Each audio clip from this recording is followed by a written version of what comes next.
Hello, my name is Jennifer Galdo.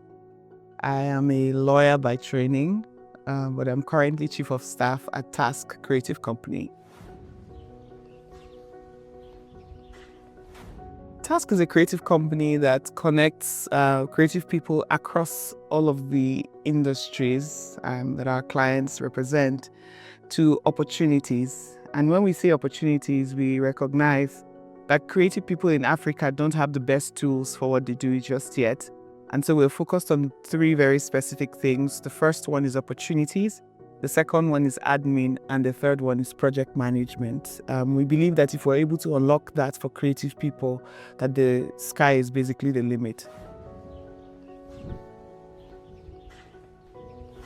As much as the creative industry in Nigeria has been celebrated globally, one of the things that's very clear is that that's still a very small percentage of the people. At my place of work and many other stakeholders work to unlock the industry.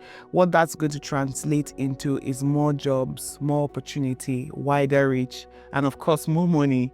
And so this is quite literally completely connected to economic opportunity, especially for Nigeria's young creative people. The true thing, the essence of creativity in Africa is a given. The question is, how do you transport that outside of the continent? How do you distribute that? How do you get people to access it? How do you like really put the value out there?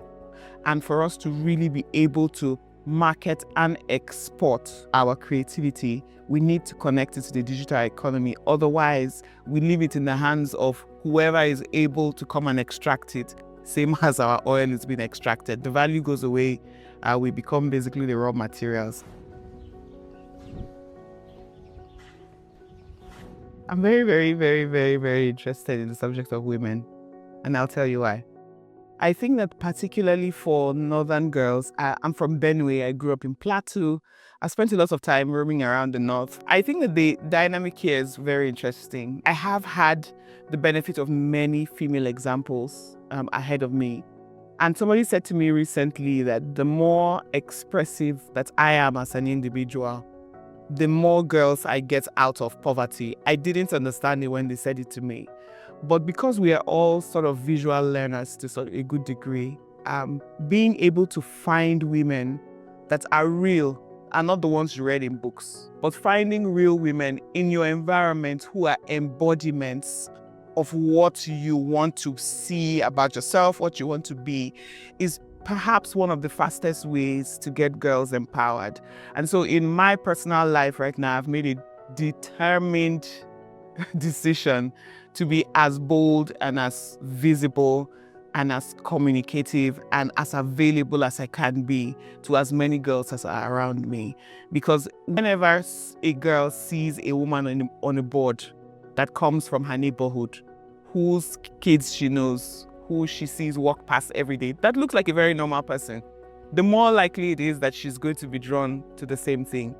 And in the course of my work at TASCK, we have tried to funnel opportunities specifically for women, and you'll find out that the girls are slower to apply. You leave the quota open for the females, they'll be slower to apply than any other category, because cultural narratives, expectations, all of the things that apply to us northern girls, they're no longer like an active limitation, they're a passive limitation. So nobody has told you right now that you can't do the thing, or that you can't apply for the thing, or that you don't qualify. But there's the hesitance to even try. And some of that hesitance comes from not having enough examples in the environment to point at as pictures of success. So I think that mentoring plays a huge role. As many women from the Middle Belt, as I am from the North, who are educated, who are empowered, who are enabled, we need to step out of the shadows and offer ourselves up as a first line so that another line of females are bold enough to try. Because even when you tell them to do so, they need to feel empowered to do so. And I think that's where the policy comes in. The policy already sets the framework institutionally and structurally to say, this is what we're going to do and this is why we're going to do it. We need to layer on top of that an active lineup of very, very vocal, very visible community women who are embodiments of what the policy wants to achieve.